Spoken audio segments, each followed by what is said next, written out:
Good afternoon. This is Amy Sorney. I'm the high school library media specialist, and I'd like to take you for a quick walk through Google Classroom. Uh, this way, you have some support at home for yourself and your students, and I get to speak with you for a few minutes. Each one of your students does have a Google account, and once they have signed in to the suite of Google apps, they'll get confirmation by viewing an icon to the top right of the page where they might see either their first initial or an image that they have chosen to represent their own account. If they navigate to the left of the icon, there is what we call a waffle. And this waffle is actually where the Google apps are housed. And your student should click on the waffle and you will have access to the Google Classroom app. When you click on the Google Classroom app, a dashboard will appear. Each student does have a dashboard, and for each class that may be using Google Classroom, they will have a separate tile in that dashboard. To enter the Google Classroom, your student just needs to click on the title of the classroom, and that will land them in the stream. The stream is where they will find their announcements, which are not really actionable items. Any assignments, there's an assignment right here, for example, in Google Classroom. You can tell it's an assignment because it looks like a clipboard. And they may even find a question that's been assigned, and you'll see the question mark. And this also functions as an assignment in that the question can be assigned a date by which time the student needs to answer the question. In this particular case, you can see that the question was answered, but it was done late. So therefore, the student sees that a record is kept of when they do their work and whether or not it was received and submitted on time. In the case of an assignment, what the student needs to do is open the assignment to complete the work by just clicking on Open. The student will now view whatever work has been uploaded for him or her to do. Sometimes a teacher may ask a student to create a document, to create, let's say, a slideshow, for example, or use Google Drawing, and then it would attach to the assignment to turn it in.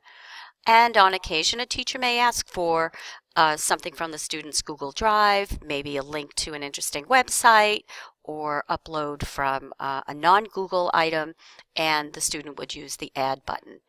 In this case, the teacher has provided me with a document to work on, and you will notice that the student's name is already inserted. This is one of the students in the classroom that I created. This happens to be my assistant, and her name is automatically inserted into the name of the document, so it's easily found, and it avoids the whole issue of when students forget to use a heading in their document. We know who belongs to the document we've received. So in this case, the student can now enter the document and complete the assignment.